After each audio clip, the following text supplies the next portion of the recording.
Vive presenta el valor social.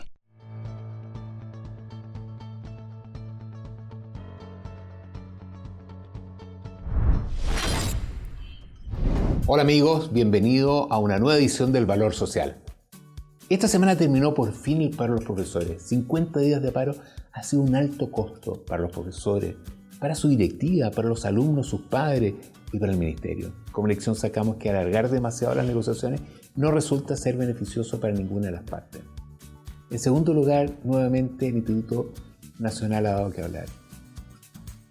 La semana pasada entrevistamos al presidente del centro de padres, de uno de los centros de padres del Instituto Nacional, y nos quedó claro que el problema es mucho más complejo de lo que se ve a simple vista. Va a resultar muy difícil poder llegar a un consenso con aquellos alumnos que tienen una visión antisistema. Tarea difícil para el alcalde de Santiago. En tercer lugar, nuestra columna de opinión del programa pasado señalamos que, a nuestro parecer, el Estatuto Docente carecía de una real justificación. Sobre el particular hemos recibido una serie de mails y con el fin de poder responderle hemos seleccionado 3 de ellos. El primero fue enviado por don Juan Saavedra, que nos señaló que la garantía que gozan los profesores, es decir, de no ser desvinculados durante el año docente, tenía como justificación que los contratos de educación solo se producen el mes anterior al inicio de las clases. Al respecto, si bien tenemos que señalar que dicho argumento ha sido muy difundido, nos presenta serias dudas. En primer lugar, es difícil saber si la contratación de docente es por naturaleza muy restringida o se ha vuelto rígida producto de la citada garantía. Es cierto que los colegios a principio de año planean cuál es su planta profesional, pero no existe una real diferencia con respecto a otras profesiones, como la de un contador que debe llevar las cuentas de una empresa durante el año fiscal o de tantos otros contratos que se realizan para llevar adelante una gestión cíclica. Pero, y aunque dicha justificación correspondiese realmente a un tema laboral de los profesores, tampoco justifica la diferencia que deben soportar los sostenedores como empleadores en relación al resto de los empleadores. Cabe señalar que el colegio no recibe una subvención a todo evento, sino que recibe subvención por alumno que asiste. Por último, si bien es cierto que la relación laboral es entre el docente y el sostenedor del colegio, en este caso los intereses en juego son 3, a saber, los profesores, el sostenedor y los alumnos. Y no existe una verdadera justificación para beneficiar al profesor por sobre los legítimos derechos de los demás. Si hubiese que privilegiar a alguien, deberíamos privilegiar los intereses de los alumnos menores de edad. Por otra parte, don Alejandro Villavicencio nos ha indicado que es un error señalar que en el Código del Trabajo se puede desvincular a alguien por su incompetencia, pues en la modificación del Código del Trabajo del año 2001 se eliminó como causal la desvinculación por falta de educación laboral o técnica del trabajador. Al respecto, don Alejandro tiene toda la razón, lo cual da un argumento más a favor de que los docentes deberían regirse, al igual que el resto de los chilenos, por el Código del Trabajo. Cabe hacer presente, eso sí, que si alguien despidiese a un trabajador conforme a lo prescrito en el artículo 161 del Código del Trabajo y la verdadera justificación se encontrase en la falta de adecuación laboral o técnica del trabajador, el despido sería declarado injustificado, indebido o improcedente y se le aplicaría una sanción de un 30% sobre la indemnización, pero nunca se le haría pagar todo lo que queda del año docente. En tercer lugar, nos ha escrito don Octavio Ramírez, que nos señaló que esta garantía que gozan los profesores fue establecida el año 87, es decir, en pleno gobierno militar o en dictadura para otro. El punto es que dicho gobierno era partidario de un régimen de economía social de mercado. ¿Qué le puedo decir don Octavio? El ministro de Educación en esa época, en el año 87, fue don Sergio Gaete, el cual era rector de la escuela donde yo estudié, por quien tengo además una profunda estima, pero a pesar de eso, si algo no corresponde a lo que yo considero como válido, tengo que decirlo. Me parece injusta esa diferencia. En resumen, no es algo contra los profesores, ni mucho menos, pero es lo que verdaderamente pensamos y creemos que debemos señalarlo abiertamente. Por otra parte, en el Congreso ha ido avanzando el proyecto de educación Sindicom, impulsado por un grupo de senadores que ya fue aprobado en particular en la Comisión de Educación de la Cámara Alta. En concreto, el proyecto prohíbe que cualquier deuda contraída para estudiar desde la educación preescolar hasta la superior esté en el registro de sistemas de deudas comerciales morosas, impagas conocidas como ICOM. Asimismo, la iniciativa legal en trámite obligaría a borrar de los registros a los actuales morosos en caso de convertirse en ley. Interesante proyecto. Un tema súper interesante es que el Mineduc lanzó una encuesta nacional para evaluar el uso de celulares en los colegios. Para eso ha realizado una encuesta online dentro de su página y buscaría abordar la discusión sobre el uso de los celulares en recreos y las áreas de clase, porque hay estudios que demuestran que el efecto nocivo que tendría en la concentración de los alumnos. Por último, en la Cámara de Diputados se ha ingresado una iniciativa para incluir a los colegios de una enfermería con personal paramédico que atienda y vigile el estado de salud de los niños, además de dar los primeros cuidados en caso de accidente, lo que incluiría dotarle de una serie de instrumentos. Sería conveniente que en estas iniciativas, como en otras que presentan los parlamentarios, incluyan una glosa sobre el financiamiento que se les va a dar a los colegios, porque va a resultar extremadamente gravoso, sobre todo para ciertos colegios, poder implementarla. Bien amigos, ahora quisiera invitarlos a una pequeña pausa comercial y volvemos.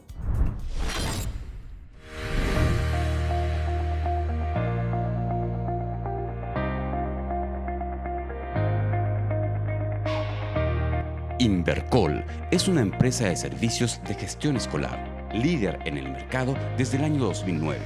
Apoyamos a los colegios en la gestión administrativa y educativa. Asesoramos en los procesos de compra y venta de inmuebles y ayudamos a mejorar sus niveles de gestión y calidad escolar.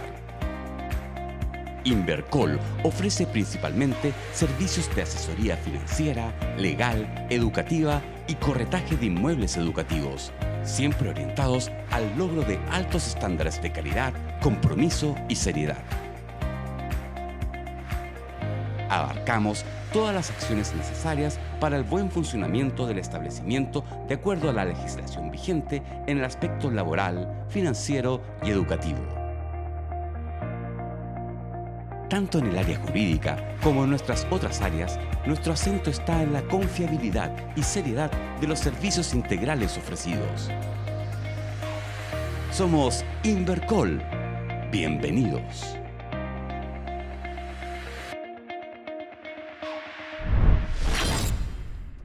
Bienvenido nuevamente de vuelta a esta pausa comercial. Quisiera hablarle de los profesionales de Invercol. Invercol es una empresa que cuenta con los mejores profesionales para atender las necesidades de los sostenedores. Tenemos así un área jurídica, que es la que me toca a mí llevar adelante, que tiene más de 7 abogados dedicados directamente a los problemas jurídicos que tienen los sostenedores. Vemos no solamente los problemas con la inspección del trabajo o en los tribunales directamente, sino que vemos toda la relación con la superintendencia, el ministerio, etc. Todos los temas que tienen relación legal con los colegios están siendo vistos por Invercol, por un grupo de profesionales muy exitosos. Por otra parte, tenemos un grupo de docentes que nos acompañan y que están haciendo una serie de capacitaciones para ayudar a los colegios a tomar todas sus decisiones. Pero bueno, quisiera invitarlo a que veamos la entrevista que tuvimos con don Juan Carlos Navarrete, quien es el rector del colegio Karol Cardenal de Cracovia.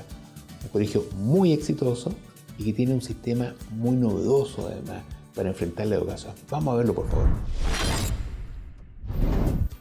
Si hay que remontarse, tendría que ser al año 73, en que yo egreso de cuarto año medio. No voy a la universidad. Mi intención era trabajar con delincuentes.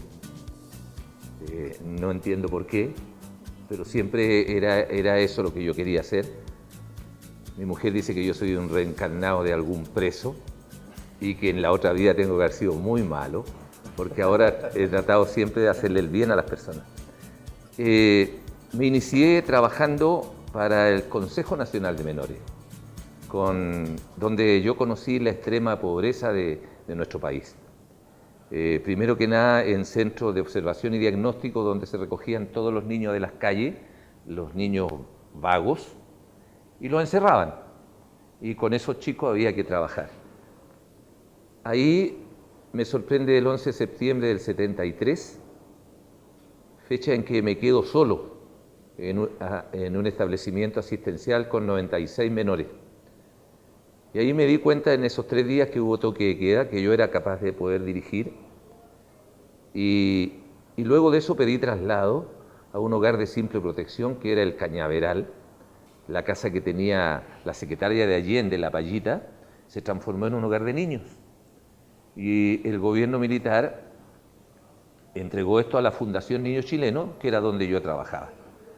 Pedí traslado al Cañaveral, esto queda en la precordillera, camino a Farellones, y que fue interesante para mí porque me enamoré y descubrí mi verdadera vocación, que era trabajar con niños. Pero siempre con ese bichito de trabajar con delincuentes. Ahí en el Cañaveral fui nombrado el primer director civil, porque tuve 3 coroneles en retiro de carabineros como jefe, de los cuales aprendí mucho. Y surge la posibilidad de trasladarme a un centro de rehabilitación, a una cárcel de jóvenes. Y yo, dejando toda la opulencia que tenía en el Cañaveral, me voy a la Villa O'Higgins a trabajar como director del Centro de Rehabilitación O'Higgins para delincuentes. El entusiasmo me duró 6 meses. Me di pronto cuenta que el nombre de la institución estaba mal puesto, se hablaba de rehabilitación y ninguno de los jóvenes que llegaba después de delinquir habían sido habilitados en nada. Entonces pensé que el Estado estaba gastando mucho dinero en tratar de rehabilitar. En consecuencia, lo que se requería era un proceso de prevención de vagancia, delincuencia y drogadicción juvenil. Fue así como renuncio a la Fundación Niños Chilenos y preparo un programa que fue piloto en Latinoamérica de atención a jóvenes de 14 a 18 años que habían delinquido por primera vez.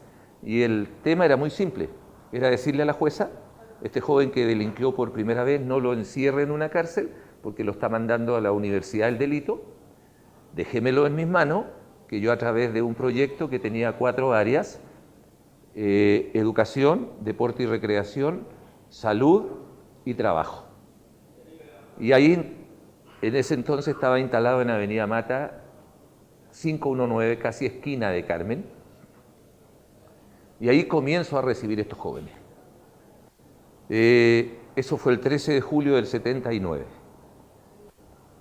En diciembre del 79 me doy cuenta del fracaso en el área educacional, porque los jóvenes que yo tenía venían desde Peñalolén, de La Pintana, de Pudahuel, de Puente Alto, de todas partes de Santiago, llegaban a este establecimiento asistencial donde recibían desayuno, almuerzo, 11 comidas, y a través de un proyecto que nosotros teníamos de trabajo, que orientaba a estas 4 áreas, se les enseñaba que existía otra forma de vida.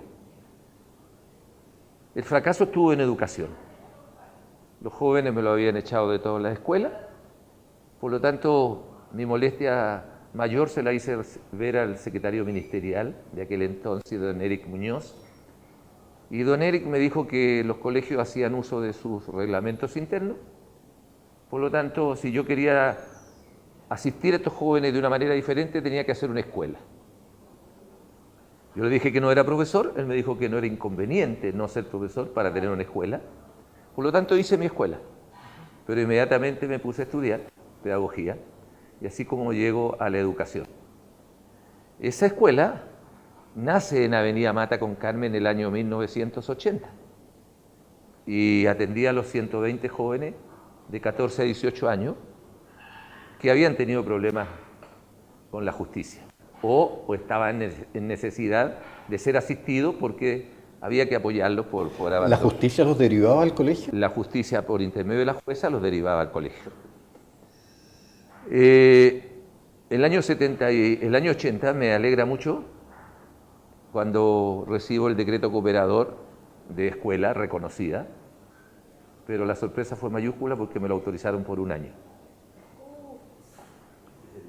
Y ese verano creo que ha sido uno de los veranos más largos que yo he vivido, porque visitando a un joven en la población José María Caro, me llevó a conversar a la Plaza de los Marihuaneros y mirando al frente había algo que parecía una escuela. Hice las consultas y era la ex escuela 131, escuela fiscal que había sido cerrada por falta de alumnos. Entonces fui nuevamente a hablar con don Eric Muñoz y él pidió los documentos y dijo: entréguenselo al señor Navarrete porque tiene un proyecto maravilloso para ayudar a los jóvenes. Y así fue como yo llego a la población José María Caro, donde sí se necesitaba mucho más un programa de prevención de vagancia, delincuencia y drogadicción juvenil.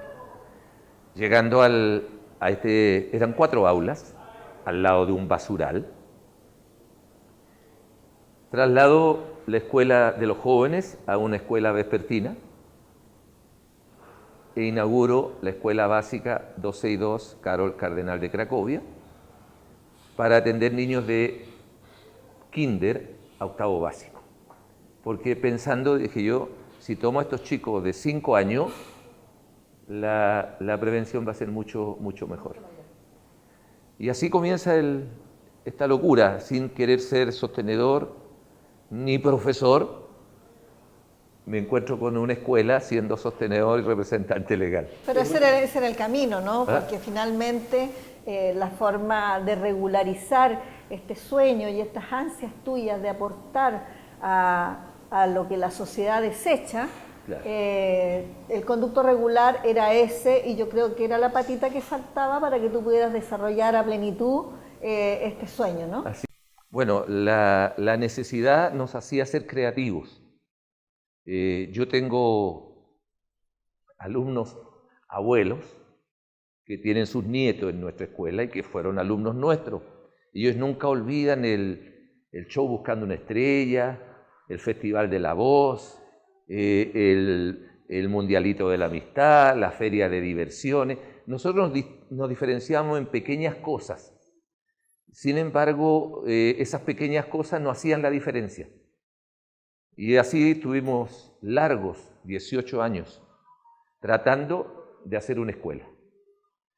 Felizmente nos dimos cuenta, y el error que estábamos cometiendo era ofrecer un tipo de escuela similar a la que todos estos alumnos habían fracasado. Más de lo mismo. No he dicho lo más importante de todo, es que el año 80 decidimos no discriminar a nadie, decidimos no cobrar un peso por la educación, creo en la educación como un derecho social, y tampoco permitir que junten dinero en las salas de clase, ya sea con la rifa del huevo, la cuota de centro de padre, o cualquier cosa que signifique juntar dinero.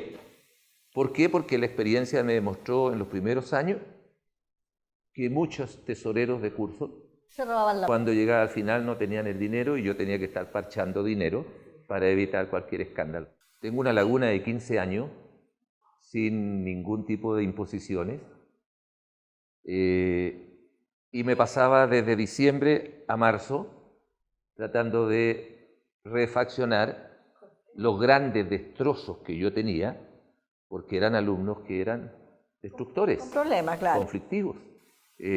Guardo en mi escritorio, bajo mi escritorio aún todavía yataganes y cosas de ese tipo. La violencia era extrema. No me olvido nunca una investigación que hice. Costaba separar 2 niños que se trenzaban a golpe. Y era la época del PEM, del Plan de Empleo Mínimo, cuando los padres ganaban 1.300 pesos mensuales. Después vino la época del POG, les pagaban 4.000 pesos mensuales. Y estas peleas se producían por hambre. Fue entonces cuando me acerqué a Cáritas Chile y le compré todos los meses harina, bateroil, queso, leche, arroz. Cuando logramos entregar arroz con leche, pan con queso, el clima organizacional de la escuela mejoró un 180%. Entonces fueron momentos muy duros, fueron momentos difíciles. Más aún y hablo de año 80, 85, cuando yo tenía escuela de adulto y tenía que mantenerla abierta hasta las 22 horas.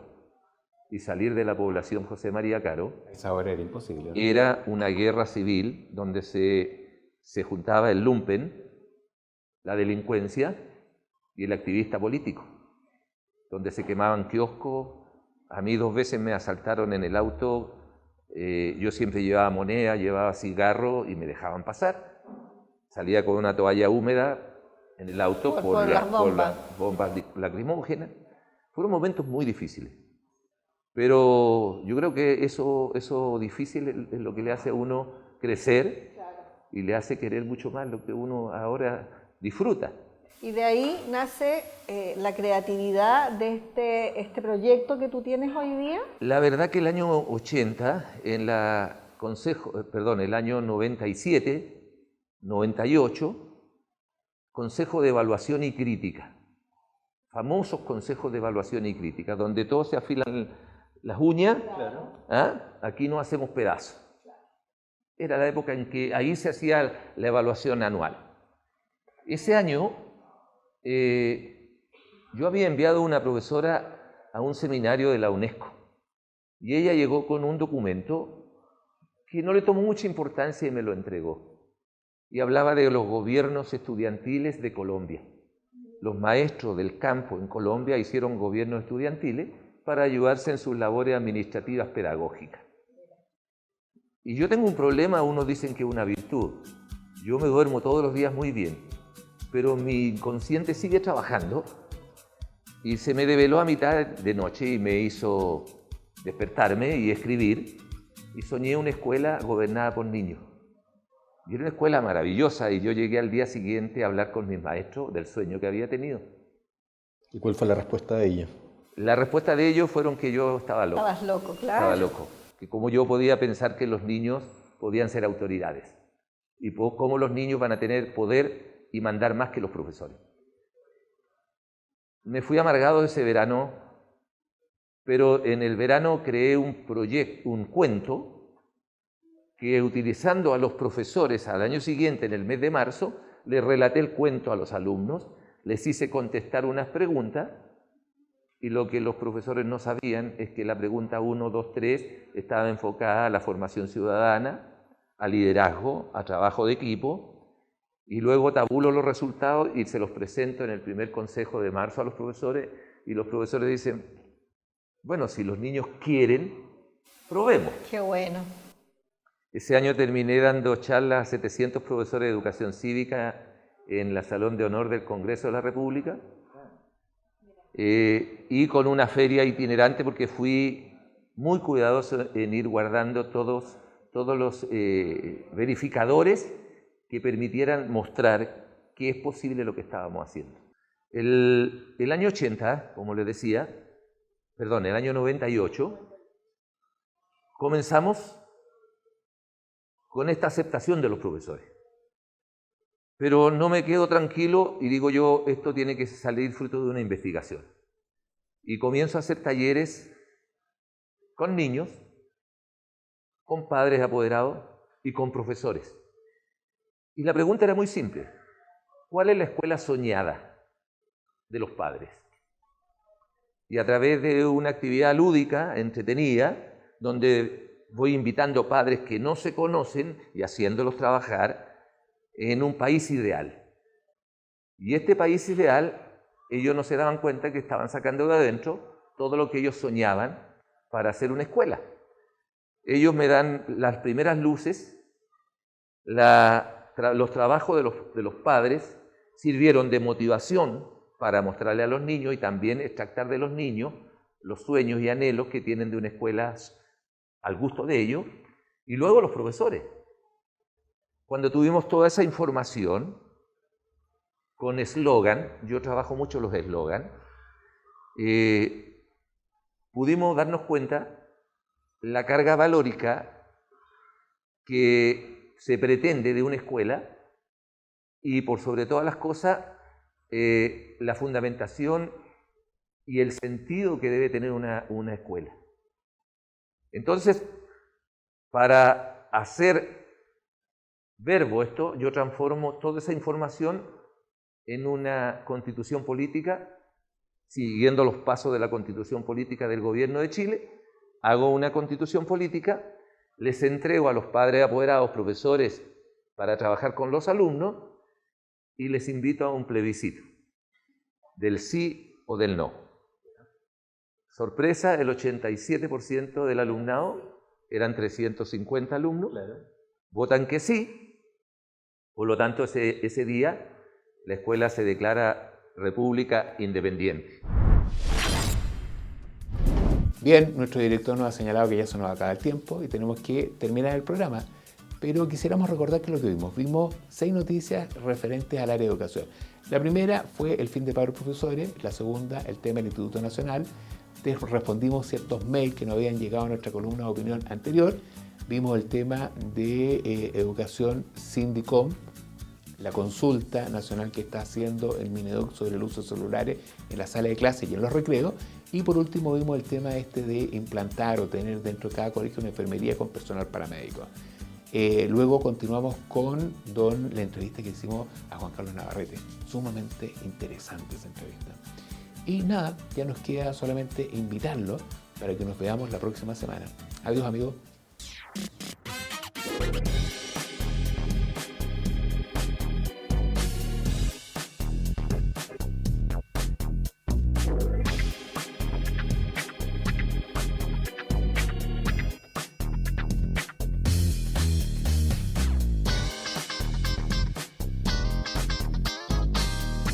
Vive presentó El Valor Social.